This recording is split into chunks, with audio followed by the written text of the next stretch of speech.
Hello everyone, welcome back to my channel, True Scary Stories. Where are you watching from tonight, and what time is it in your country? Have you shared my channel with your friends yet, or are you keeping these whispers all to yourself? You lean back now, settling into that perfect point of exhaustion, the one where the line between awake and asleep starts to fray. Outside, if you're listening closely, you can almost hear the rain, not a soothing shower, but a cold, steady curtain that always seems to fall on the remote village of Somnus. It's a place perpetually bathed in the color of old charcoal and damp moss. You're there now, standing on a cobblestone street where every structure, every crooked cottage, every dark window is secured not just by a latch, but by an ostentatious, heavy brass lock. They click, you notice, in unison, every few minutes, a rhythmic, deep thunk that sounds less like security and more like a heartbeat marking time. You chuckle to yourself, a nervous, dry little sound, because really, if you were planning an escape, those locks would be the least of your worries. I mean, the chances of you making it out of this tale alive are about as high as a politician telling the unvarnished truth. Not impossible, but highly unlikely. So, before you get comfortable, take a moment to like the video and subscribe, but only if you genuinely enjoy what I do here. I always love seeing where everyone is tuning in from, so drop your location and the local time in the comments below. Knowing that someone out there is watching this at 3:00 a.m. in a tiny flat in Singapore makes the chill feel a little more global, you know. Now, dim the lights, maybe turn on a fan for that low, unsettling hum, and let's ease into tonight's journey together. You start to walk, drawn by the single, faint, sickly yellow light spilling from the only building without a visible lock, the inn. The air is thick, not just with rain, but with a palpable, exhausted silence, as if the very atoms of the place are fighting off a profound weariness. You push the heavy wooden door open, and a tiny bell above your head gives a single, feeble tinkle, a sound immediately swallowed by the room's thick, oppressive atmosphere. The main room is sparsely furnished. A long, dark wood counter, and behind it, a man old but impossibly alert, his eyes wide and unblinking, like a nocturnal animal caught in a headlight. He looks as though he hasn't moved in 20 years, or perhaps hasn't slept in 20 hours. You ask for a room. He doesn't smile, doesn't nod, he simply pushes a massive, leather-bound book across the counter. This, you realize, is the inn's registry, but it's far too large for casual use. It looks more like a village ledger, the kind that might record births, deaths, or ancient obligations. You reach for the pen, your hand feeling inexplicably heavy, as though gravity has decided to focus entirely on your limbs. Before you can write your name, the innkeeper's long, bony finger taps a page near the top. He points to a large, hand-drawn chart dominating the left side of the spread. It's titled, in meticulous script, The Great Sleep Divide. It is here you find the core, the frighteningly ordered mechanism of Somnus. The chart isn't a schedule of events, it's a roster of human existence, split into two columns, the waking shift and the resting shift, D. Below these headings are hundreds of names, all written in the same precise, angular handwriting. You notice something truly disturbing immediately. Almost every name is crossed out with a single, thick black line, only to be rewritten neatly right beside it, sometimes multiple times. The schedule is detailed, down to the minute. The current waking shift, for instance, runs from 11:00 a.m. to 5:00 p.m. The resting shift takes up the remaining hours, split into two blocks of equal mandatory rest. You are informed, with chilling formality, that as a guest, you must adhere to the current resting shift, which begins in less than an hour for your own safety and compliance. Safety, he stresses, is paramount. You think about arguing, about how strange this is, but the sheer monolithic certainty in his eyes silences you. It feels less like a rule and more like a fundamental law of physics in this town. It makes you recall that famous mainstream horror fact about the historical use of sleep deprivation often employed as a psychological torture tactic. Historically, forced sleeplessness was used by various agencies because it's so devastating to mental and physical health, leading to disorientation, paranoia, and eventually psychosis. It highlights just how vulnerable you are when you can't control your own rest. This whole village, you realize, is self-inflicting a bizarre form of forced wakefulness and prescribed slumber. The innkeeper then tells you the rules of the house. During the resting shift, you must be in your room. The door must be locked. No light must be visible. No sound must be made. He says it's done to ensure non-interference with the other shift. You try to ask what happens if you break the rules, but his gaze just drifts towards the rain-streaked window, and he offers a cryptic piece of obscure horror lore instead. The belief, common in some isolated folktales, that mirrors and running water act as conduits for entities trapped between states of consciousness, especially during moments of communal, enforced silence. He warns you not to look in the mirror after the clock strikes the hour, saying it might show you the reflection of the person who is supposed to be awake in your place. It's ridiculous, of course, but you find yourself staring at your own reflection in the old, dust-coated glass of the counter, suddenly checking your eyes for any sign of someone else's consciousness peering back. This whole exchange is so absurd, it's almost funny. You try to crack a joke, well, I guess a village that only sleeps in shifts must have excellent coffee, or maybe terrible dreams. The innkeeper doesn't even blink. We have the well water, he says, and our dreams are mandatory. You realize comedy doesn't land well here. Perhaps it's just the wrong audience, or perhaps the punchline is you. You realize you haven't been given a key yet. You ask the innkeeper about the intense rhythmic clicking you heard outside. He explains that all the external locks are keyed to the village clock, automatically engaging and disengaging with the shift changes, a mechanical testament to their absolute adherence to the schedule. You sign the book under waking shift, new arrival, and you notice the innkeeper is already crossing out the name above yours, a man named Silas. Where did Silas go, you ask? Silas has retired, the man replies, the word retired sounding less like a job change and more like a sentence. He hands you a single heavy brass key, cold to the touch. Your room is on the second floor, number 7. Remember, compliance is rest. You think to yourself, why did the zombie cross the road? Because he wanted to get to the other, equally quiet side. It's a joke only you appreciate, a small rebellion against the overwhelming silence of this place. As you climb the narrow, creaking stairs, you can hear a low murmur from the few other guests or villagers in the inn. They're huddled, whispering, but as you approach, they fall silent, turning their unblinking wide eyes toward you. They all look tired, profoundly, structurally exhausted, yet they exhibit a frenetic, almost manic energy, the kind you get when you've been awake for 48 hours straight and your brain starts hallucinating peripheral movement. Researchers disagree on whether the physical effects of prolonged sleep deprivation are reversible, or if the minute cellular damage, particularly in the brain's hippocampus, leaves permanent scars, yet everyone in this town behaves as if they are in the permanent recovery phase of some deep, chronic trauma. You reach room 7. The door is exactly like the others, solid wood with a heavy brass lock you now hold the key to. You turn the key, the brass mechanism clacking loudly, a sound that feels sacrilegious in this echoing silence. You step inside, and the light from the hallway barely illuminates the space. You close the door and engage the lock with the key, hearing the final solid thunk that mirrors the rhythm of the village outside, sealing you in. It's 40 p.m., 10 minutes until the shift changes. You look around, and already the weight of mandatory rest begins to press down on you. You realize this isn't a scary story. It's a terrifyingly efficient system. What do you call a sleeping monster, something that's about to wake up? You check the window, locked from the inside. The rain continues its relentless drumming, the soundtrack to your first mandatory slumber. You lie down on the bed, fully dressed, the key still heavy in your hand. You lie there, fully dressed, the key still cold and heavy in your palm, trying to calculate the logic of it all. The guest book, the one the innkeeper guarded with his wide, dry eyes, keeps replaying in your mind. The names, Silas, Maeve, Jonos all crossed out, then rewritten. It was like a child had erased the name on their school book and put their own in its place. Only the names weren't changing, they were being recycled. The same names were being used over and over, suggesting either an incredibly slow turnover of villagers or something much, much stranger. You realize the book isn't a register of who is here, but a register of who they are allowed to be. You had been assigned NEW arrival, but for how long? The thought of your name being crossed out, your identity discarded and replaced, brings a prickle of genuine fear to your skin, fear that goes deeper than the strange logistics of the village. It touches on that fundamental terror of being erased. You think about the villagers you saw, their profound exhaustion, the manic energy that barely covered their weariness. They're running on an artificially split schedule, 6 hours of wakefulness followed by 6 hours of forced scheduled rest, or perhaps more accurately, 6 hours of forced scheduled absence. You can almost hear the rhythmic scratching of the innkeeper's pen marking your entry. The schedule itself is an unblinking testimony to control. You recall the old, obscure horror tidbit about the Nightwalker superstitions found in remote Scandinavian villages. The belief was that if a person fell into a dreamless, unnaturally heavy sleep, their empty body could be briefly inhabited by a wandering spirit or entity, which would then perform small, meaningless tasks like reorganizing firewood or polishing stones before abandoning the shell just before dawn. The true horror wasn't the possession, but the realization that your body had been doing work you couldn't recall, that your own hands had betrayed you in your deepest unconscious state. When you think of the villagers of Somnus, their exhausted movements, their absolute dedication to this precise schedule, you wonder if they're not avoiding a threat, but serving it. Their bodies acting as perfectly timed vessels for something that needs 6 hours of wakeful activity and 6 hours of absolute stillness. Suddenly, a loud, sharp clack echoes through the inn. It is exactly 5:30 p.m. The sound is not the village clock. It's the external mechanism of your own door, automatically locking another layer of security over the brass key you already turned.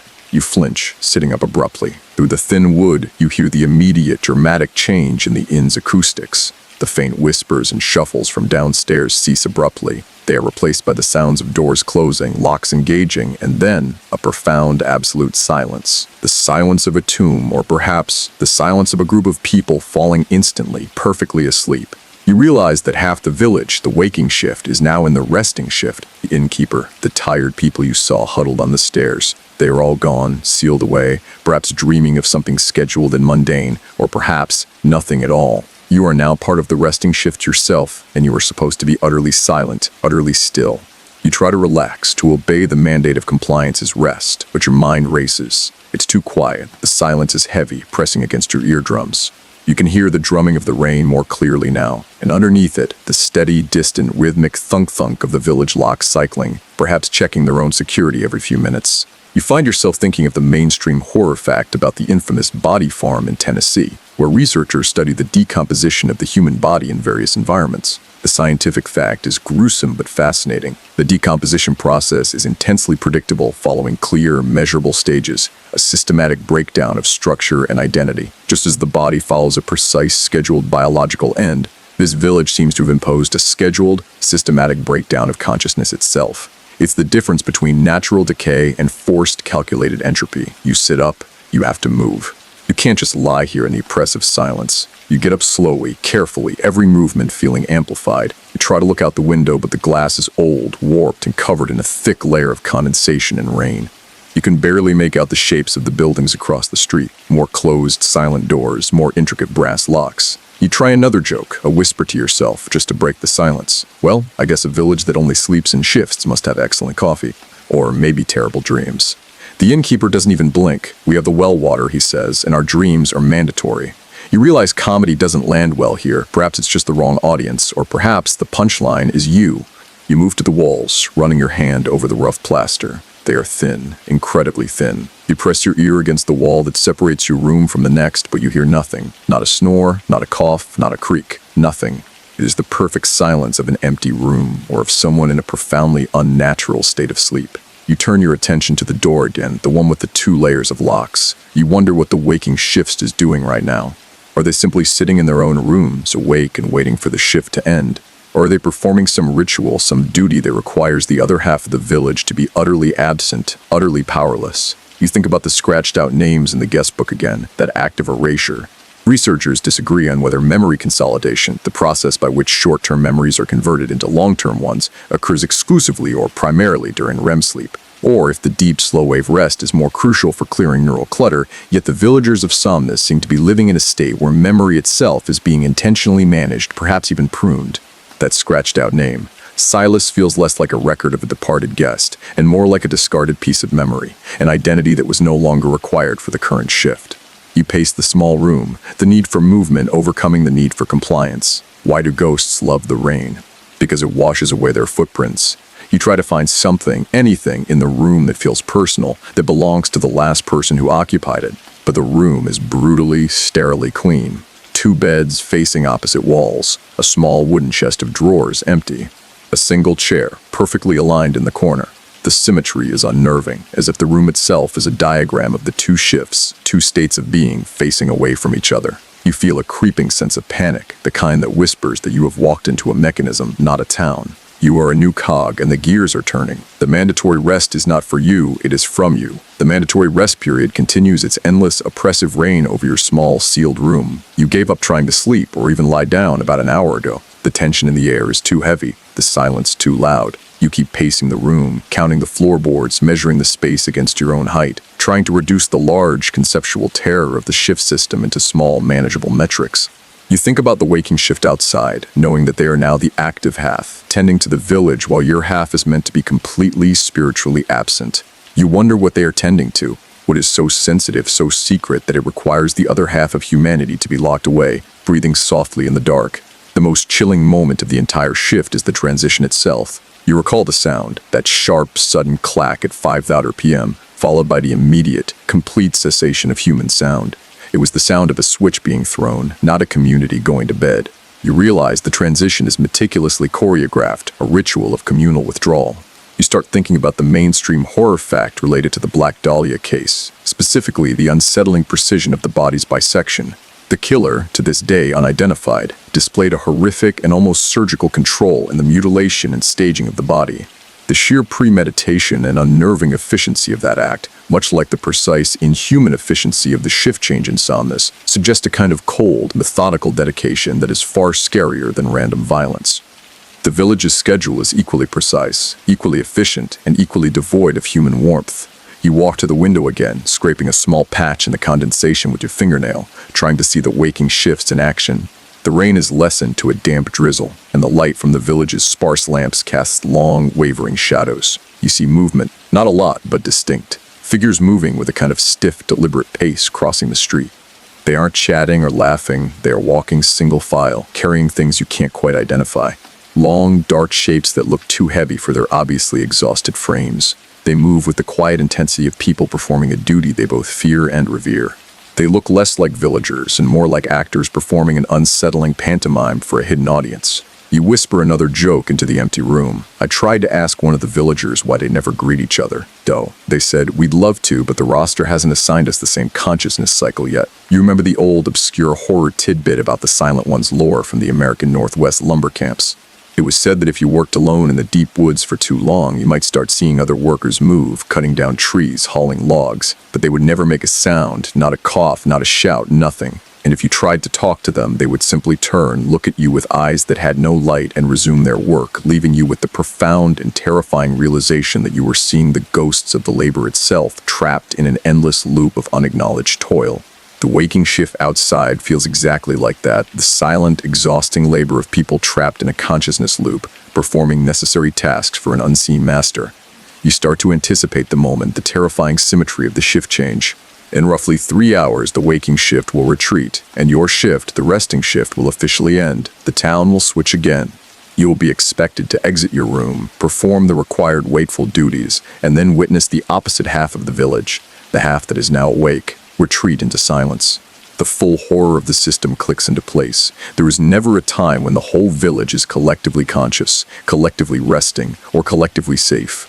There is always a silent, exhausted half watching the other half sleep. And there is always something that is being served by the cycle itself. You realize the true purpose of the shift isn't about rest, it's about ensuring constant partial activity. Researchers disagree on whether the physiological phenomenon of dread originates primarily in the amygdala, the brain's fear center, or if it is a more complex, cortically mediated response to anticipatory threat. Yet the feeling tightening in your chest is undeniably a mix of both, a primal alarm bell ringing in response to a complex, ordered, and inexplicable system. You pace the room again, and another dry joke bubbles up, a way to fend off the silence. I asked the innkeeper for a wake-up call. He just pointed to the village clock and said, "The village will wake you up. You don't have a choice in the matter." You smile, a thin, humorless expression. You're beginning to understand why the villagers look so tired. It's not the lack of sleep, it's the lack of choice, the total erasure of personal agency. The shift is not a schedule, it's a leash, and you are tethered to it now. You imagine the innkeeper right now, perfectly still in his room, locked away, perhaps staring at the ceiling, waiting for the clock to strike, and his own required waking duties to begin. You wonder if he is the Silas whose name was crossed out, if every person here has a crossed-out name, an erased identity. You realize your own name in the book, New Arrival, is temporary. It's an empty slot waiting to be filled and then, inevitably, scratched out. The rhythmic thunk of the village locks continues its low, steady cadence, the sound of the machine running perfectly. You are simply a fresh set of gears. The oppressive silence of the resting shift holds you captive for what feels like an eternity. You watch the minute hand of your cheap digital travel clock tick forward, the only independent measure of time you possess. You're waiting for 11th hour PM, the moment the shifts will flip again, the moment you are officially allowed to break this unnatural, mandated silence and begin your waking shift. But before that transition, you remember the innkeeper's instructions, the mandatory 3-minute period of darkness. He had mentioned it with the same flat, emotionless tone he used for every other rule, stating it was necessary for the full mechanical reset of the village grid. At 10,507 p.m., you feel the atmosphere shift. The air, already thick with dampness, seems to grow denser, almost viscous. The faint, wavering yellow light from the village lamps outside, which had been your only visual connection to the active world, begins to fade, not with a flicker, but with a deliberate, slow, agonizing decrease in intensity, like a battery being deliberately drained. You find yourself holding your breath, staring at the window. You're anticipating the darkness, but what you fear is what the darkness will be for. At 11 p.m., the lights go out completely. Not just the village lamps, but the low-wattage emergency fixture in your room, the one you hadn't even realized was on. Absolute, total darkness descends, heavy and instantaneous. You can't see your hand in front of your face. You are plunged into a void that is not just the absence of light, but the presence of something else. And then you hear it. It's a scrape, a low, wet shh sound coming from right outside your window. It's not the rain. The drizzle has all but stopped. It's a deliberate sound, low to the ground, heavy and slow. You freeze, every muscle tensing. You think about the 2 locks on your door, the brass key still clutched so tightly in your hand it's beginning to dig into your skin. You realize the mandatory darkness isn't a reset, it's a cover. It's the 3 minutes during which the village that sleeps only in shifts must be totally blind, totally vulnerable for something to pass. The scraping sound continues, moving laterally, slowly, directly past your window. It sounds like something large, something with great mass, being dragged across the wet cobblestones, its surface rough and irregular. It's too low to be a man carrying something, too heavy to be an animal. It sounds like a sack of wet cement or a massive, shapeless carcass.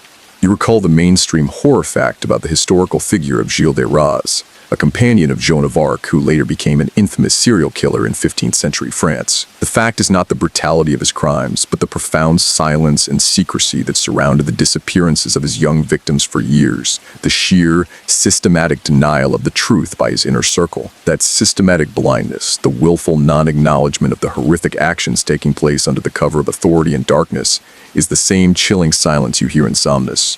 The village is collectively denying the scraping sound outside because acknowledging it would break the terrifying efficiency of the shift. The scraping stops. It's directly in front of your window now. You hold your breath, trying to be the perfect, obedient member of the resting shift. Your blood pounds in your ears. And then you hear a faint, almost imperceptible thump against the glass. As if something warm, wet, and flexible has briefly pressed itself against the window pane. You feel a cold dread snake up your spine. It's an instinctive, primal fear. The same one you feel when you hear the obscure horror tidbit about the Hushers in Appalachian ghost lore. The Hushers are said to be entities that only appear during absolute silence and absolute dark, their only goal being to make contact with human skin, a touch that allegedly renders the person permanently, utterly silent, removing their voice entirely.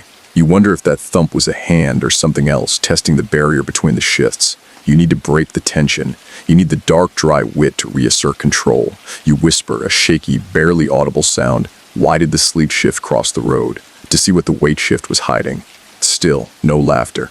Only the overwhelming silence and the profound, impenetrable darkness. Researchers still argue whether the physiological phenomenon of phantom limb syndrome, the feeling of a lost appendage, is purely neurological, a remapping of the sensory cortex, or if it involves a psychological component related to the perceived loss of self. Yet the feeling of your own reality being stripped away by the darkness is exactly like that. The sensation of an invisible appendage, something enormous and wet, moving outside a boundary you cannot cross, serving a purpose you cannot yet name. 1 minute left. You can feel the change coming. You hear a sound now, not the scraping, but a low, sustained hum, a mechanical vibration starting up again, slowly, deliberately. The village is resetting, too. The waking shift, having successfully accomplished whatever terrifying duty was needed under the cover of darkness, is now retreating. The scraping is gone, pulled away by the mechanical hum. At 11:03 p.m., the power flickers, hesitates, and then returns. Not the oppressive yellow light from before, but a clean, white, almost sterile light flooding your room. The external lamps are blazing. The darkness is gone. You rush to the window and scrape away the remaining condensation. The street is wet, glistening, and completely empty. But on the cobblestones, right beneath your window, you see a faint dark smear. It's wide and irregular, looking less like water and more like something heavy and dark had been dragged, leaving a temporary stain on the stone. You try another joke, leaning your head against the glass. That must be the night janitor. He doesn't clean things up, he just drags them away. You look back at the clock, 11:03 p.m. Your waking shift has officially begun. You grab the key and turn the lock, the sound of the brass mechanism now feeling like a declaration of war against the silence. You open the door and step out into the brightly lit, artificially clean hallway. It's time to find out what the resting shift was hiding. You step out into the hallway, leaving the sudden sterility of your room behind. The inn has transformed. The faint yellow light is replaced by that aggressively bright white light, and the silence is gone. In its place is a flurry of quiet, dedicated activity. People are moving, but still with that same unnerving stiffness. The previous resting shift, your shift, is now the waking shift. The same tired, wide-eyed figures you saw earlier are now hurrying about, wiping down surfaces, sweeping the already pristine floor, and, most notably, relocking the external brass mechanisms on the inn's windows and lower doors. They move with an exhausted focus, avoiding eye contact like sleepwalkers performing mandatory chores. You pass the reception desk. The innkeeper from before, the one with the dry, unblinking eyes, is nowhere to be seen. In his place is a younger woman, equally exhausted, equally focused. You ask her about the dark smear outside. She doesn't even pause her polishing of the wooden counter. Maintenance, she replies, her voice flat, devoid of inflection. We conduct deep cleaning during the shift change. You know that wasn't a cleaning smear. It was a drag mark. But you don't push it. You realize they aren't lying. They are simply providing the scheduled, required answer. You decide to go outside to investigate the drag mark while the memory is fresh. You step out onto the rain-slicked street. The waking shift is everywhere, tending to the village with silent, systematic diligence. One group is moving in unison to repair a broken shingle on a roof. Another is meticulously raking the gravel in the town square. It is all meaningless, frantic activity designed to look like a community, but it has the feel of an elaborate stage set being maintained for a very particular and demanding audience. You follow the dark smear from your window, but it quickly dissipates into the damp cobblestones, washed away by the continuous light drizzle. You look up and down the street. All the doors are still locked, but now the people inside the houses are the ones in the resting shift, the half of the village that is now silent and sealed. As you walk, you notice a small, incredibly vibrant patch of color in this gray landscape. It's a garden tucked behind a low stone wall, and the soil is an impossibly deep, almost alarming shade of crimson. It looks less like earth and more like dried, granulated blood. And standing in the garden, impervious to the drizzle and the strange, manic energy of the waking shift, is an old woman. She's tending to the flowers, which are equally vibrant, a mix of deep purples and aggressive, almost luminous whites. You approach her, drawn by the fact that she's the only person in this town who seems to be moving with a purpose other than mandatory maintenance. She looks up, and her eyes, unlike the others, are clear. Tired, yes, profoundly so, but clear. You introduce yourself, noting that she is also working during the waking shift. She smiles, a thin, dry curve of the mouth. I am Alara, she says, and I don't follow the shifts. I am exempt. I am the gardener. You ask her how she is exempt. She prunes a white flower with a small silver shear. Because someone has to stay awake to remember the whole thing, she says cryptically. Someone has to keep the history of the soil. She taps the crimson earth with the heel of her boot. You immediately think of the mainstream horror fact about the infamous Winchester Mystery House, built by Sarah Winchester. The fact is not the size or the complexity of the house, but the constant, non-stop construction, day and night for decades, driven by the belief that if the construction ever ceased, the spirits of those killed by Winchester rifles would come to take her. The house was a never-ending cycle of activity designed to appease unseen entities, much like this village's shifts. And Alara, the gardener, is the keeper of this continuous cycle. You ask her about the sleep schedules, about the crossed-out names, about the thing that moved in the darkness. She laughs, a low, dry sound like dead leaves skittering across the stone. The schedules, they are merely the breathing of the village. The names are placeholders for the role. She points to the red soil. This is why I am exempt. This soil is the memory. It must be turned, tended, fed. Every drop of consciousness that is withheld, every dream that is forgotten, it has to go somewhere. The soil, it absorbs the memory of the rest. This is truly an obscure horror tidbit reminiscent of the Bone Mother lore from Slavic paganism, where certain spirits are said to only communicate through the growth patterns of specific, often morbidly colored flora, acting as a repository for stolen life force or buried secrets. The idea that the very earth beneath your feet is drinking the villagers' lost consciousness is a terror you can almost feel in the soles of your shoes. You try a joke to keep the atmosphere light, a dry response to the dark beauty of her work. That's a beautiful shade of red you have here. Do you use an organic fertilizer or just the occasional forgotten identity? Alara simply chuckles, a sound that confirms she understood the dark humor. She stands up, leaning on her shears. Researchers disagree on whether the human need for narrative coherence, the compulsion to impose a beginning, middle, and end on random events, is an evolutionary adaptation for survival, or a cognitive error that leads to self-deception, she says, echoing the scholarly debate, phrasing her eyes finally meeting yours. But here, in Somnus, the narrative is cyclical. The end is always the beginning of the next shift. You are trying to find the end of the story, but you are merely in the middle of a very long paragraph. You ask her then about the two separate opposite-facing beds in your room. She smiles again, that thin, dry smile. Ah, the symmetry. It ensures that when you are in your waking shift, you are never reminded of the person who is now resting. You must only see the space you occupy, never the space you vacated. You realize the two beds are not for two people. They are for the two states of you. Your conscious self and your resting self, never allowed to face each other, never allowed to remember what the other half did. She turns back to her pruning, a final piece of dry, unsettling advice delivered over her shoulder. Be careful when your shift is over. The greatest danger in somnus is not what you see when you're awake, but what you forget when you're asleep. You feel the 6-hour mark of your waking shift rapidly approaching. The manic activity around you is already beginning to slow, the collective energy fading.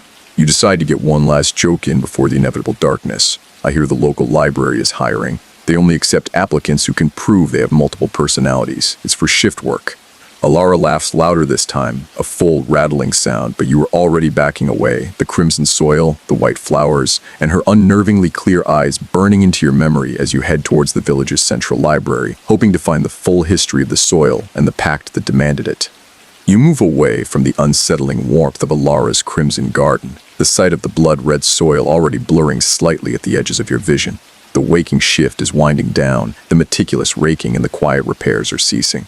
The energy that fueled this half of the village's consciousness is collapsing in on itself, drawing nearer to the inevitable, mandatory rest. You hurry toward the stone building labeled The Archives, realizing that if there is a true history of this exhausting existence, it must be contained there.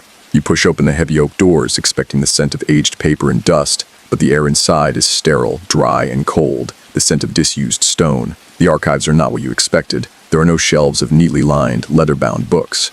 Instead, the walls are lined with floor-to-ceiling cabinets, dozens of small, identical wooden drawers, each labeled with a name, and in the center of the large room sits a single, massive ledger, the only thing resembling a book. This, you realize, must be the repository of the village's memory, the one Alara referenced. You open the ledger. It's not a chronological history, it's the record of the village's founding myth, the history of the first rest. The text is written in the same precise angular hand you saw in the inn's guest book, but the tone is archaic, almost biblical.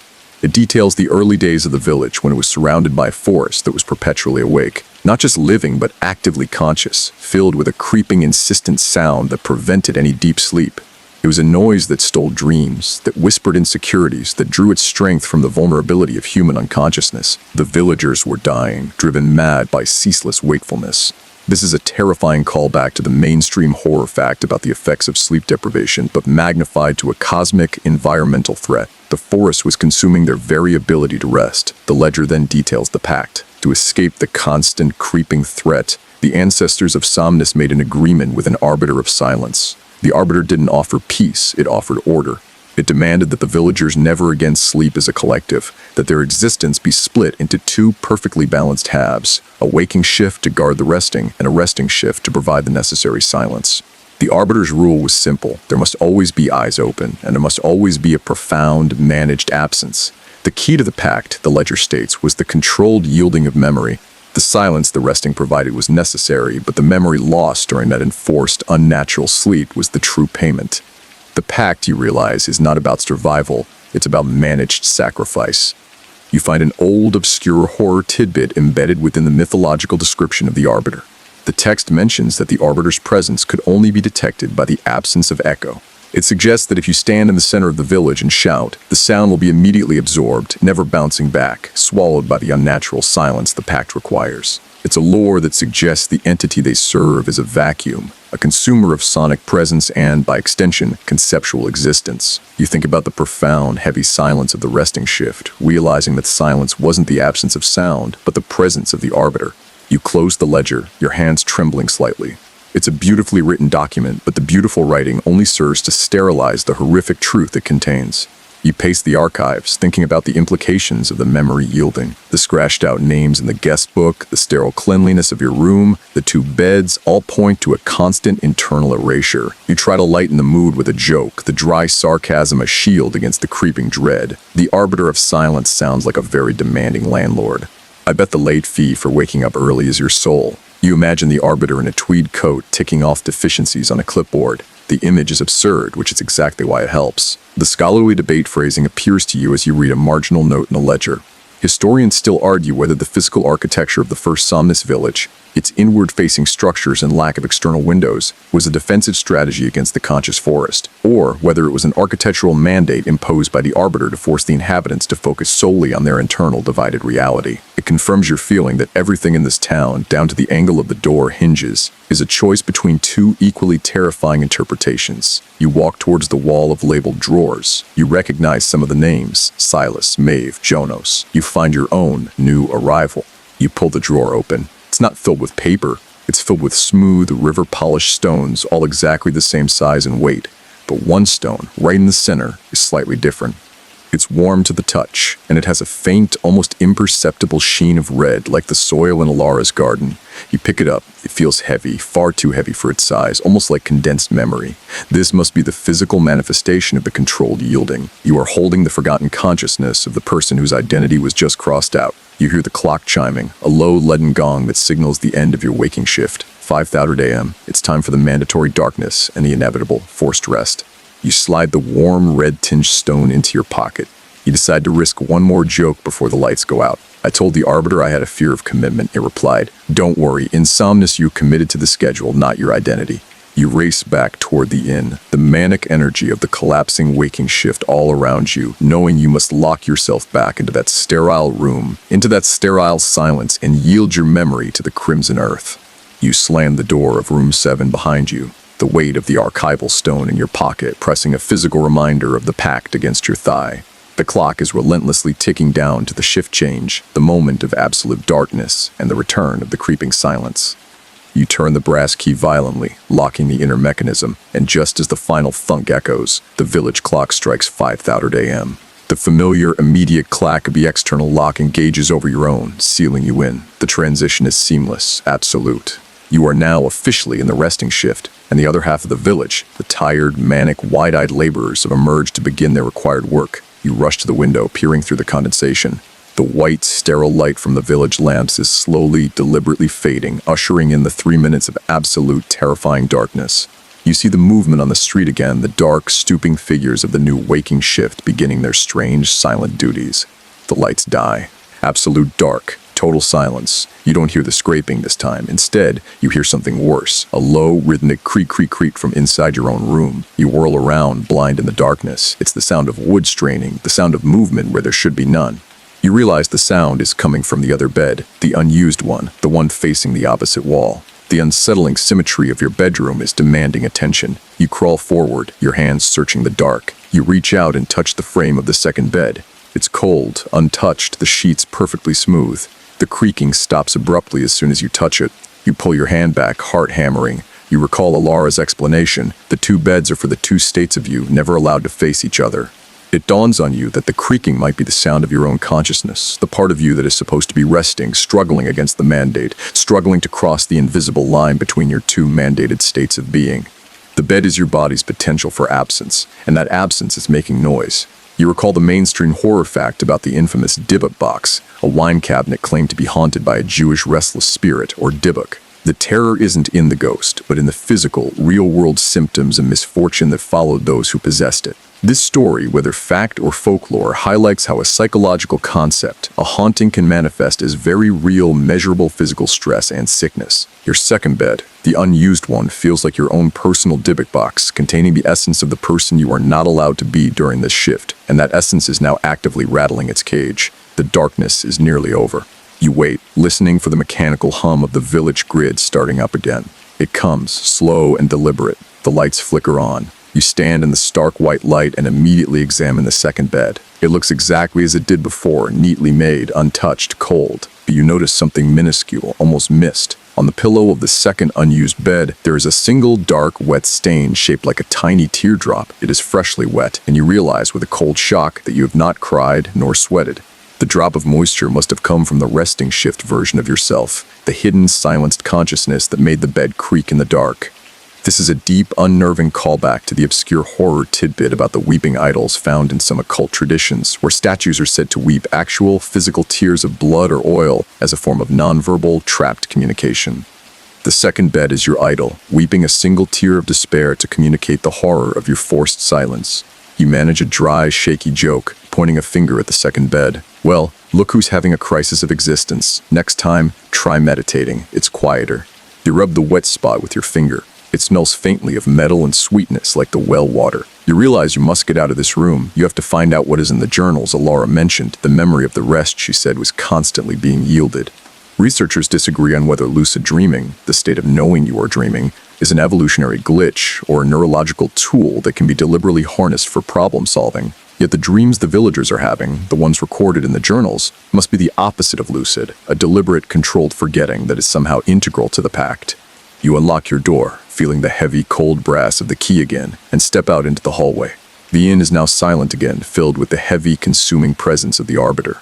You hear the deep, rhythmic thunk of the external locks cycling, a steady mechanical breathing in the empty village.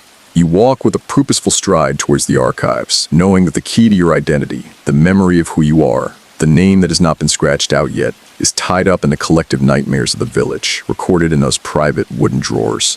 The silence of the resting shift follows you like a shroud as you return to the archives. The sterile white light is still on, casting long, sharp shadows over the rows of wooden drawers. You find your own drawer, new arrival, and glance at the warm, slightly red-tinged stone still resting inside.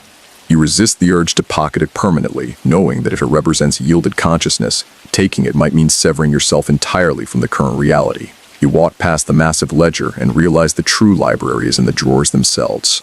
These are not mere file cabinets, they are the collected, indexed memories of the village.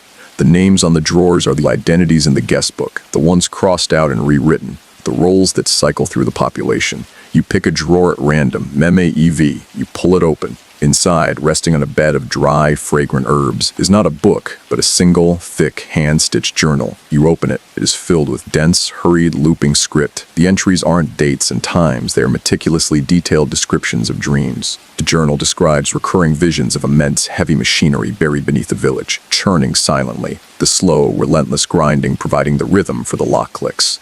The author, Maeve, repeatedly documents a figure tall, elongated, and vague standing just at the periphery of her sight, always moving toward the center of the village, always stopped just short by an invisible, shimmering barrier.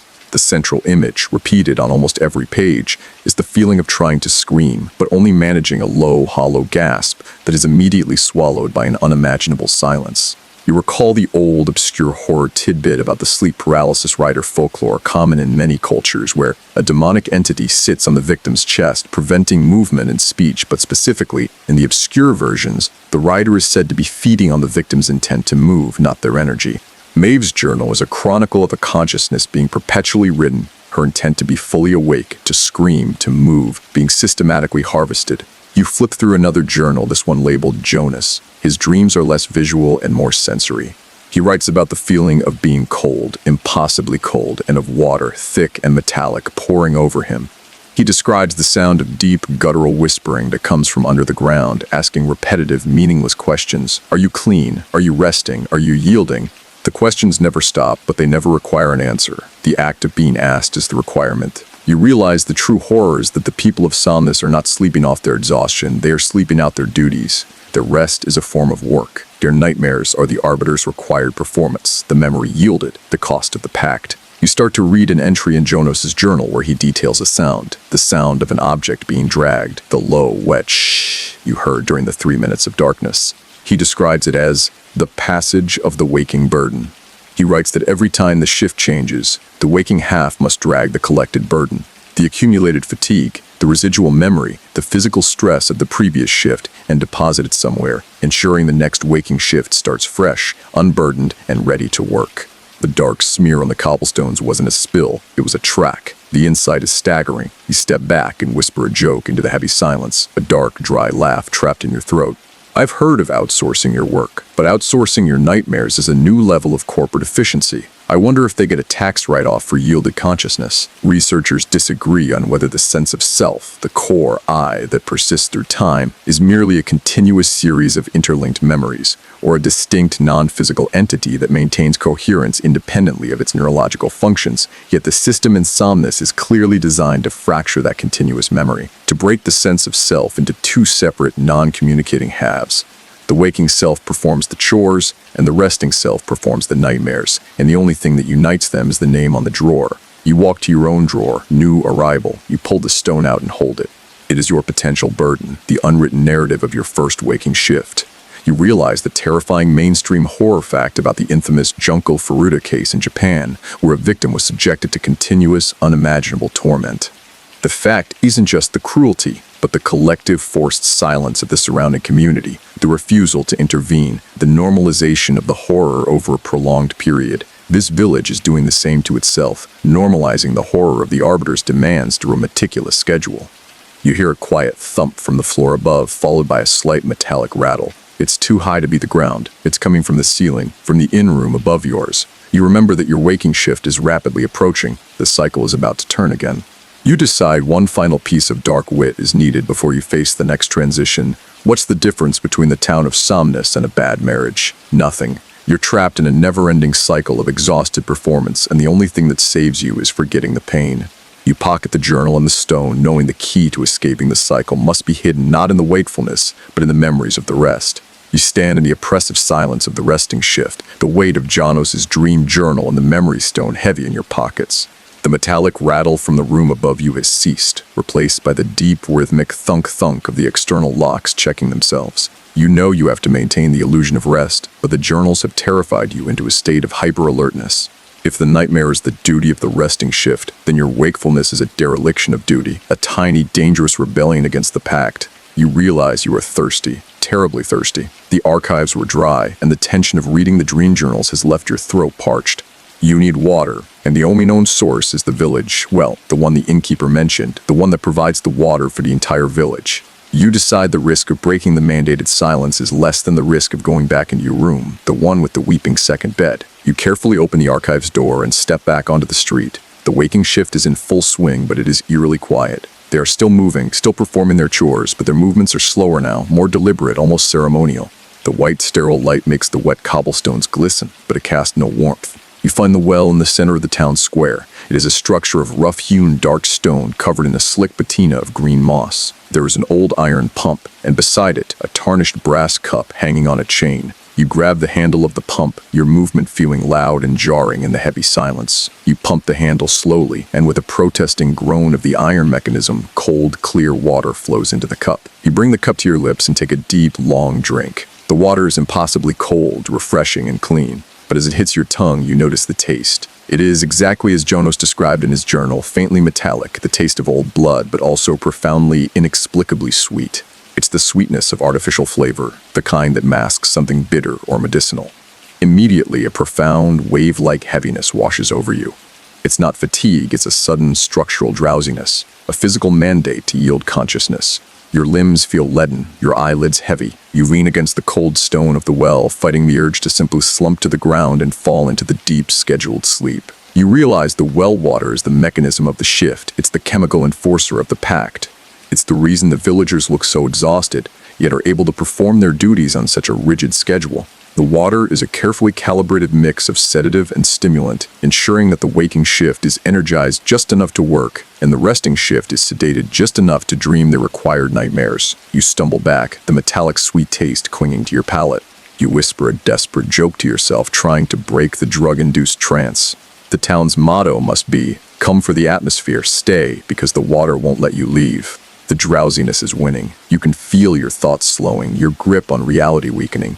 You recall the mainstream horror fact about the historical use of scopolamine, or devil's breath, a powerful deliriant and amnesiac. Used historically for various nefarious purposes, the drug can render a person completely compliant and suggestible, capable of performing complex actions without retaining any memory of them. The well water of Somnus feels like a milder, controlled, communal version of this terrifying submission chemically enforced by the water. You fight the sedating effect, forcing yourself to walk towards the edges of the village, driven by the need for fresh air. As you walk, you notice a subtle shift in the atmosphere. The heavy silence of the arbiter is beginning to recede, a sure sign that the cycle is nearing its flip.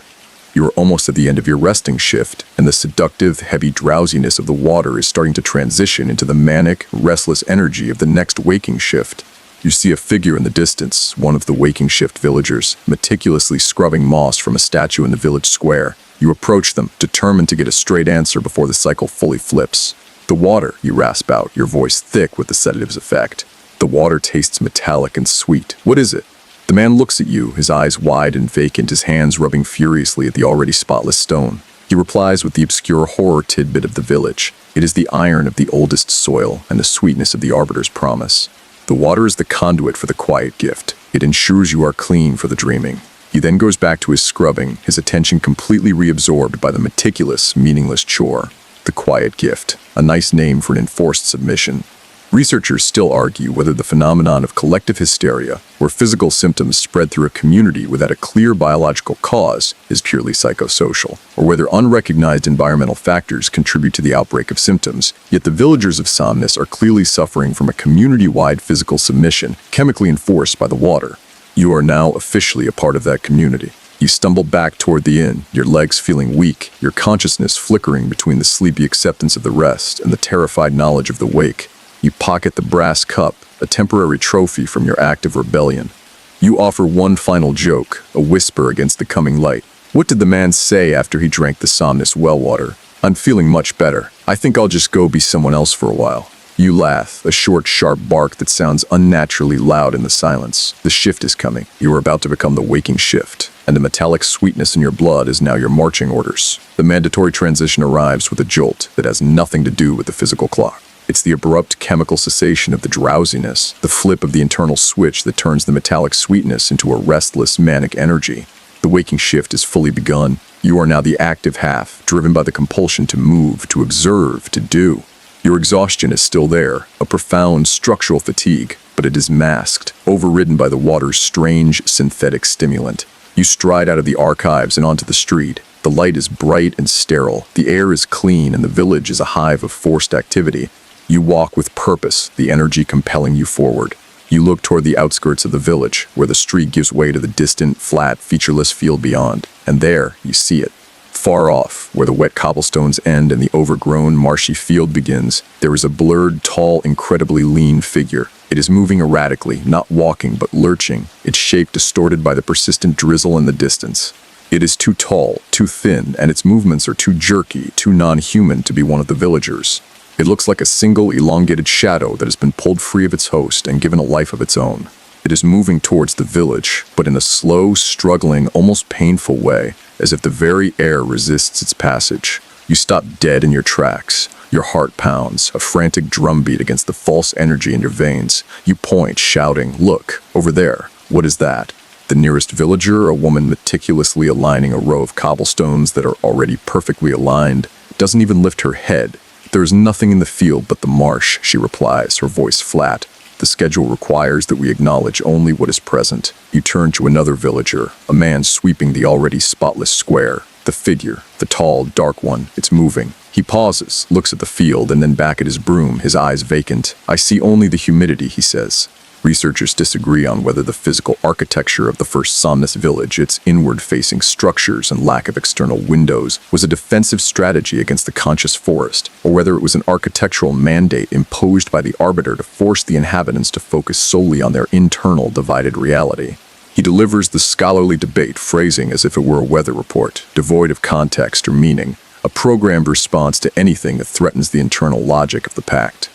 You realize the true horror of the waking shift. They are systematically, collectively blind to anything that threatens the system. Their consciousness is so hyper-focused on the required chores, the maintenance, the cleaning, the keeping, that they literally cannot perceive the anomaly in the field.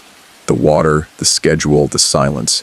It is all conditioned them to see only what is allowed. You look back at the figure. It has moved perhaps 20 feet closer. You realize it is the waking burden Jonas wrote about, the thing the previous waking shift had to drag out of the village and deposit in the field under the cover of darkness. It is the accumulated memory, the physical stress, the raw, yielded consciousness of half the town, temporarily given a dreadful, elongated form, and it is trying to return. You recall the mainstream horror fact about the historical phenomenon of spontaneous human combustions, see, while largely debunked or explained by natural causes today, the terror of SHC lay in the complete, inexplicable self-destruction of a human body, leaving almost no trace. The terror of the figure in the field is the opposite. It's the spontaneous, inexplicable manifestation of the village's collective non-existence, an externalized physical stress that they are systematically denying. The figure stops, its vague, blurred shape seeming to shudder in the drizzle. You whisper a joke, your voice tight with fear. That must be the arbiter's accountant. He's here to collect the late fees for all the unscheduled thoughts. No one hears you, and if they did, they wouldn't laugh. You look around at the villagers sweeping and scrubbing. You see the deep, hidden exhaustion behind their manic focus. They are terrified of looking at the field, terrified of acknowledging the burden they just hauled away. They are so dedicated to the internal logic of the shift that they are actively denying the external reality. You realize the Arbiter doesn't just demand sleep, it demands selective blindness. You remember the old, obscure horror tidbit about the shapeless drifters from deep-sea fishing lore, entities said to be created from the discarded fear of fishermen lost at sea. These drifters would walk the shores trying to re-enter the minds that created them, but their shapes would always be wrong, distorted by the fear that formed them. The figure in the field is Somnus's drifter, the collective, denied terror of its inhabitants, trying to find its way back into the warm, organized prison of the village. You walk towards the figure, compelled by the same manic energy that forces the villagers to scrub moss. But before you reach the boundary of the cobblestones, you notice something else in the center of the town square, the clock. The massive stone clock tower, the one that governs the shift changes, and you realize with a cold, terrifying certainty that its hands are not moving forward. They are cycling backward. The realization about the clock arrests your forward momentum entirely. You stand at the boundary of the cobblestones, the terrifying, elongated figure in the marshy field momentarily forgotten as your attention snaps back to the center of the village. The clock tower, the geometric and temporal heart of Somnus, is telling a terrifying lie. You stare at the massive clock face. The minute hand and the hour hand are both cycling slowly, deliberately in reverse. They are not merely broken, they are actively counting down towards zero. The hour marked 12 at the top of the dial is not the target. The hands are moving away from it, toward the bottom, towards a place where the numbers end. You follow the backward motion, 11, 10, 9. The hands are cycling back to a point just before the hour of 6. You realize that hour zeros is the moment of the first rest, the time before the pact, the moment the conscious forest was winning. You approach a villager who is now meticulously polishing the brass face of the clock tower itself and ask, "Why is the clock running backward?" The man pauses his polishing, his reflection momentarily distorted and elongated on the shiny brass, mirroring the figure in the field. He replies with the same flat, rehearsed tone. The clock measures compliance, not time. It runs backward to the moment of the pact. It reminds us that every shift, every moment of work is an act of holding back the 0 hour. He then turns back to his polishing, his reflection blurring. He is cleaning the face of a chronometer that is actively undoing itself, participating in his own temporal erasure. You recall the mainstream horror fact about the infamous Cicada 331 internet puzzles. The terror there was not the content of the puzzles, but the implication of an immensely sophisticated, shadowy organization with global reach and a terrifyingly obscure agenda, moving through cyberspace with perfect, unseen efficiency. The Somnus clock is a physical manifestation of this kind of absolute, unknowable control. Its backward movement, a constant public affirmation that they are running from an origin point, not toward a destination. You feel a profound sense of temporal disorientation. If the village is running backward toward the moment of the first rest, then every action you take is merely delaying an inevitable return to the origin of the terror. You are running on borrowed time, and the clock is subtracting seconds from the loan. You whisper a dry joke, the sarcasm a necessary defense mechanism against the collapse of linear reality. I asked the clock repairman why the clock was broken. He said, "It's not broken, it's just in a long-term relationship with the past." You look at the polished brass. You can almost see your own face, tired and manic, reflected back at you. You move away from the clock and glance back at the field. The blurred, tall figure, the waking burden is still there, having moved perhaps another 10 feet closer. It is a slow, agonizing crawl, but it is inexorable. It is the past, the unyielding terror of the 0 hour, inching its way back into the present. The obscure horror tidbit comes back to you, the lore of the temporal eddy found in deep-sea nautical myths. It was believed that ships that disappeared in the eddy were not lost in space, but lost in time, continuously sailing backward to the moment they were first launched, perpetually undoing their journey. The entire village of Somnus is a temporal eddy, constantly fighting the compulsion to return to the moment the conscious forest first claimed them. Researchers still argue whether the fundamental arrow of time, the irreversible progression from past to future, is a physical constant described by the second law of thermodynamics, or if it is a purely psychological construct necessary for human consciousness to experience causation. Yet the villagers of Somnus are living proof of a system where that arrow has been actively reversed, or at least stalled at the moment of absolute peril. You know you need to find Alara the gardener. She is the only one who claims exemption, the only one who remembers the whole thing, the only one who might know how to stop the backward-running clock.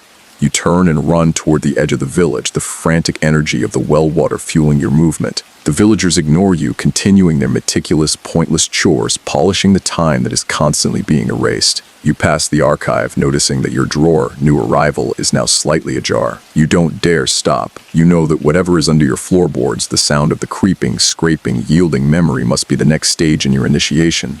You race through the village, the forced energy of the well water pounding in your temples, driving you toward Alara's crimson garden. The backward-running clock feels like a physical hand pushing you from behind, forcing you towards the moment of the first rest. You feel a profound sympathy for the figure in the field, the waking burden, because you are now experiencing its agony, the impossible struggle to move forward in a system designed to pull you back. You reach the garden, tucked behind a low stone wall. The deep red soil glows faintly, absorbing the harsh, sterile light of the waking shift. Alara is there, just as before, tending her impossibly vibrant white and purple flowers, her silver shears snipping rhythmically. She doesn't look up as you approach. The clock is running backward. You gasp out, leaning against the damp stone wall. The arbiter is pulling us back to the 0 hour. Alara finally looks up, her clear, tired eyes meeting yours. "Of course it is," she says, her voice low and dry. "The clock doesn't tell time, it tells the cost. Every turn backward is a life that had to be yielded to keep the forest out." You open your mouth to ask about the figure in the field, but before you can speak, you hear it. A quiet, insistent scraping sound. It is not the external wet drag from the 3 minutes of darkness. This is a subtle, muffled noise coming from directly beneath your feet, underneath the cobblestones. It's rhythmic, slow, and soft, like a fingernail systematically working at the underside of a wooden floorboard or something low to the ground, deliberately moving in a tight circle. You jump back from the wall. That sound. I heard a metallic rattle from the room above, but this is under the ground. What is it? Is it the arbiter? Alara smiles, that thin, dry curve of the mouth. The arbiter is not a creature, dear. The arbiter is a mechanism. "That sound," she says, leaning closer, her voice dropping to a conspiratorial whisper. "That is the sound of the tethering." She explains the obscure horror tidbit embedded in the true terms of the pact. The arbiter required not just a yielding of memory, but a constant, physical tether to the village's collective consciousness during the rest. The scraping sound, she says, is a thin, almost invisible entity, a tendril of crystallized terror, a psychic anchor that attaches itself to the most vulnerable member of the resting shift, pulling them down into the dream duty. The metallic rattle you heard in the inn was the sound of the anchor engaging with the floor of the room above, preparing to pull its occupant into the deepest, most taxing nightmare. The one you hear now is beneath the ground, moving toward the inn, selecting its next victim. "But I'm not resting now," you argue, fighting the sheer, cold terror of the concept. "I'm in the waking shift. I'm awake." Alara chuckles, a low, rattling sound. "Ah, but you are not from here. You are the new arrival. And you drank the water, remember? The water makes you clean for the dreaming, and the tether is seeking the cleanest vessel, the one whose consciousness is the most whole." She points to the crimson soil. The soil, it needs the freshest memories, the ones that hurt the most when they are yielded. You suddenly realize the mainstream horror fact about the historical practice of coffin birth or post-mortem fetal extrusion, a horrifying, rare phenomenon where the trauma of death causes a pregnant corpse to expel its fetus. To terror lies in the concept of a body performing a biological function after death, an action that should be impossible. The scraping sound is exactly like that, a function of consciousness being performed against all logic, a post-cognitive action demanding a body that is still technically awake. You manage a shaky, dark joke, your voice barely above a whisper. "Well, I guess I'm finally committed to the place. I just wish the local realtor had disclosed the basement-dwelling psychic leech in the lease agreement."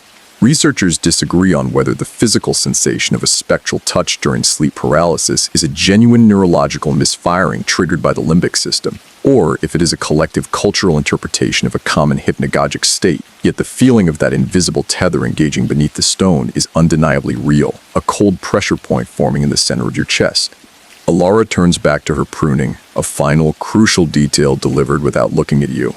The tether must have a fresh memory to drag down. It's preparing for the next resting shift, and you, my dear, are the perfect sacrifice. The names in the guest book, they're not just roles. They are the titles of the nightmare the arbiter is requiring. You will be the new Silas, the new Maeve. You finally understand the meaning of the scratched-out names. The scraping sound moves away, slowly, deliberately, a low, muffled shh receding toward the inn. It has marked you. The tether has identified its next vessel.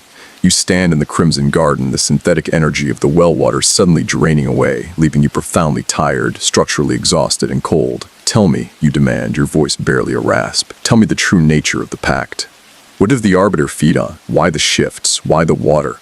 Alara drops her silver shears. They hit the red soil with a dull, wet thud. She looks at you, her clear, tired eyes filled with an ancient, terrible sorrow. The arbiter is the silence, yes, but it is also the fear of waking up, she whispers. She explains the true nature of the horror, the mainstream fact of the village's existence. The conscious forest didn't just steal dreams, it wanted absolute, permanent consciousness, which is why the village had to hide and divide its sleep. But the arbiter, the entity that offered the pact, was far worse. It didn't want wakefulness. It wanted the yield, the pure, undiluted terror of a consciousness being forced to surrender control, forced to forget its own identity. The arbiter feeds on the terror of the transition, the exquisite fear of the moment you realize you are no longer yourself, the moment your name is crossed out. The shifts are a continuous, controlled harvest of that specific, profound human dread.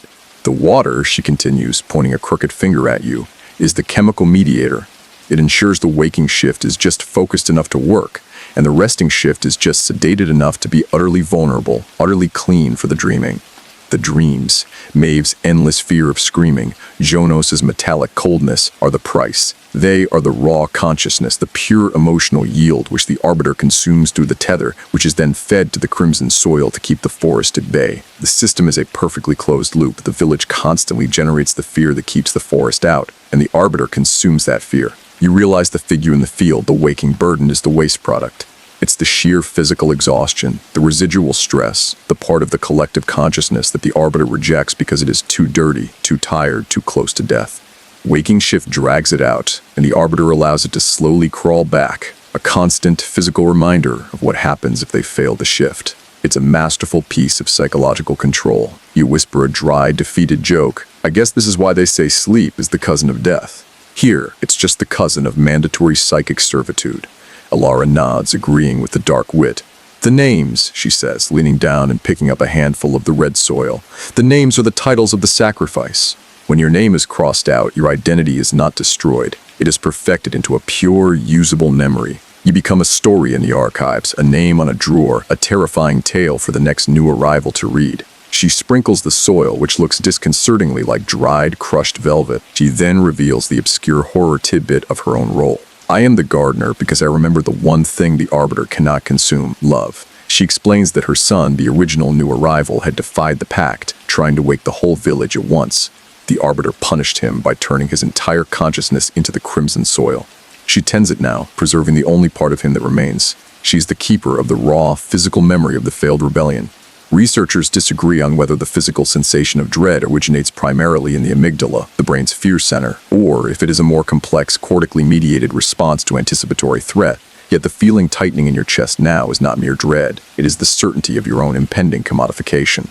The shift is almost over. The white light is fading. The manic energy of the villagers is slowing. You hear the deep, rhythmic thunk of the locks changing their cycle. The tether is back. You look at Alara, who is once again tending her flowers, her eyes now closed in a profound, peaceful exhaustion. She is resting finally because her duty is done. Yours is about to begin. You offer one final dark joke, your voice raw with panic. I asked the arbiter if I could get a refund on my room deposit. It said, no, you are the deposit. You race back toward the inn, knowing the scratch is coming.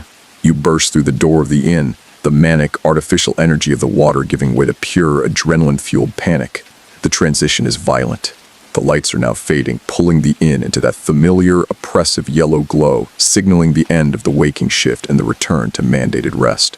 You hear the last few members of the waking shift rushing for their rooms, their movements sudden and desperate, trying to beat the clock, trying to avoid being caught in the hall during the moment of the yield. You run to the front desk, the heavy, leather-bound guest book lying open.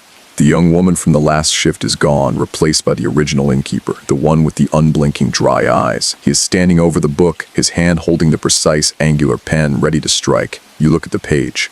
The entry "New Arrival" is still there. Your name, your temporary identity. But next to it, the innkeeper has already written a new, blank line, and he is hovering the pen over your name.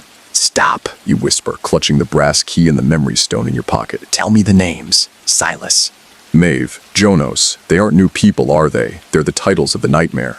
The innkeeper looks up, and for the first time, his unblinking eyes hold a terrifying flicker of recognition, a brief window of shared, exhausted knowledge. The names are the containers, he replies, his voice a low, dry rasp. They are the forms the arbiter's terror takes. You read the journals. Now you must fill a role. And then he plunges the pen down. He draws a single, thick, black line through EW arrival. It's a definitive surgical erasure. You watch your name disappear beneath the black ink, feeling an immediate physical wrenching sensation, like a part of your memory, your identity, is being violently pulled out through your skull. You grab the book, pulling it towards you, and you look at the newly written line beneath the erasure. The innkeeper has written 2 words, the waking burden. The realization hits you with the force of a physical blow. The names aren't new guests, they are the new roles that must be filled. You are not going to be Silas or Maeve. You are going to be the next terrifying, elongated figure in the marshy field, the one who is dragged out under the cover of darkness, the physical manifestation of the village's exhausted waste. Your next waking shift will be spent in that slow, agonizing crawl back toward the village, desperately trying to re-enter the community, only to be denied, ignored, and dragged out again. The Arbiter has given you the most difficult, most painful, and most exhausting role in the entire cycle. You recall the mainstream horror fact about the infamous lost colony of Roanoke, the terror of which lies not in a violent end, but in the absolute, inexplicable disappearance of an entire population, leaving behind only the single, enigmatic word, Sroe Toe. The terror of your new title is the opposite. You are not disappearing. You are being permanently, physically defined by your own suffering, forced to exist as the ultimate horrifying trace of the village's hidden reality. You look at the innkeeper, who is now picking up the new pen, ready to scratch out your new name, the waking burden, and rewrite it on the next line as the new arrival to restart the cycle. Why, you ask, the single word thick with emotion. He shrugs, the movement stiff and rehearsed. Compliance. The Arbiter required a fresh face for the most difficult yield. Your memories were the freshest. You whisper a final, desperate joke, tears welling up in your eyes. So, you're saying I got promoted. Great. I always wanted a job with a lot of heavy lifting and no recognition. Researchers disagree on whether the physical sensation of a spectral touch during sleep paralysis is a genuine neurological misfiring triggered by the limbic system, or if it is a collective cultural interpretation of a common hypnagogic state. Yet the feeling of that invisible tether engaging beneath the stone is undeniably real, a cold pressure point forming in the center of your chest. You have one final choice. You look down at the heavy, leather-bound book. You grab the pen and, with a final surge of manic energy, you scratch out not just NEW arrival, but the innkeeper's own name from the column above, replacing it with the Arbiter's failure. It is a meaningless act, a tiny, defiant scream. The innkeeper simply sighs, a long, dry sound of pure exhaustion, and lets you go. The lights are now fading to absolute darkness. The 3 minutes of cover have begun. You rush towards your room, knowing you must lock yourself in and prepare for the final forced sleep. You stumble back into room 7, the heavy brass key fumbling in your hand. The thick black line drawn through new arrival in the guest book burns itself into your vision, replaced by the terrifying temporary title of the waking burden. You know that when the next waking shift begins, your body will be compelled to start the slow, painful crawl into the marshy field, a monstrous puppet on a chemical and psychic string. You slam the door shut and turn the brass key violently, locking the inner mechanism. You don't wait for the village clock. The lights are already plunging into the 3 minutes of mandatory darkness, the cover for the shift change. You hear the deep, rhythmic thunk of the external lock engaging, sealing you in. But this time, the thunk is different. It sounds final, absolute, like the lid of a casket. The darkness is total. The silence is not merely an absence of sound, but the overwhelming, consuming presence of the Arbiter itself. You feel the effect of the water now, a profound, immediate submission that overrides the adrenaline. The metallic sweetness on your tongue seems to be chemically enforcing the name in the book. The waking burden. You are too tired to move, too heavy to fight. You sink onto the nearest bed, the unused one, the one that wept a tear of despair for your coming plight. And then you hear the scraping. It is not beneath the floorboards anymore. It is inside the room. A slow, insistent shh sound, moving in a tight circle directly beneath your bed, magnified by the wood. The tether has arrived. It is engaging. It is preparing to pull your consciousness down into the ultimate mandatory nightmare. The one that will create a memory so painful, so terrifying, that it will be deemed worthy of the Arbiter's consumption, deemed worthy of being the memory you yield as the waking burden. You clench your fists, still holding the brass key and the warm, red-tinged memory stone from the archives. You try to scream, but just as Maeve described in her journal, only a low, hollow gasp escapes your throat, immediately swallowed by the Arbiter's absolute silence. You recall the mainstream horror fact about the infamous case of the toy box killer, who used a soundproof container to imprison and torture his victims. The true horror was the absolute, total isolation, the knowledge that screaming was useless, that the world was utterly silent to your suffering. That is your reality now. A sealed box, a mandated silence, and an invisible entity pulling you down into the dark. The terror is not external. It is the internal psychic violence of the tether pulling on your consciousness.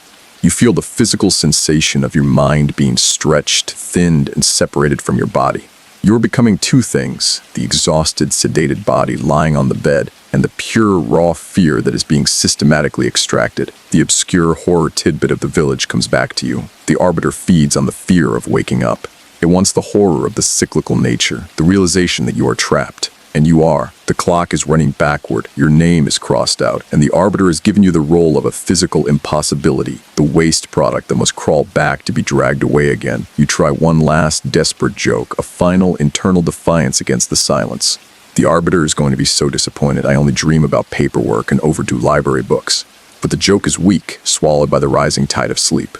Researchers disagree on whether memory consolidation, the process by which short-term memories are converted into long-term ones, occurs exclusively or primarily during REM sleep, or if the deep, slow-wave rest is more crucial for clearing neural clutter. Yet the sleep you are about to fall into is designed for the precise opposite, a violent, targeted deconsolidation of your conscious identity. The sedative in the well water wins. Your muscles relax, your breathing slows. The terror remains, a concentrated, exquisite point of panic at the core of your being, which the tether is now reeling in. You close your eyes, the last sight being the memory of the innkeeper's hand, the precise angular script, and the thick, black line erasing who you were. You are now the perfect sacrifice. You are the terror. You are the yield. You are the nightmare of the next shift. Sleep comes, not as a rest, but as a sentence. The tether pulls you down, down, down into the deepest, darkest, sweetest, and most terrifying dream of all. You are the waking burden. You are the one who is about to be forced to crawl. The heavy, metallic sweetness of the well water settles like silt at the bottom of your mind. The panic has receded, replaced by a profound, all-encompassing stillness. You are drifting now, suspended between the waking world of the shift and the mandatory, nightmare duty of the rest. The tether is still there, yes, but it is no longer pulling violently. It is simply holding you, a warm, soft pressure against the base of your skull. You feel the silence of the arbiter all around you, but it no longer feels oppressive. It feels necessary. A profound and unshakable quiet, the kind you only find far beneath the surface of the world, where the noise of day-to-day life cannot penetrate.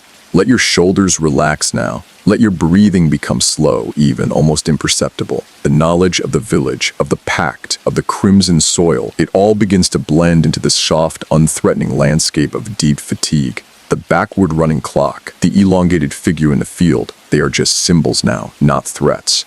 They are the gentle, undulating shapes of a mind finally, structurally at peace with its own division. You have surrendered, and in that surrender there is a strange, empty comfort. The dreams are starting, not with a jolt, but with the quiet, insistent, metallic taste of the well water.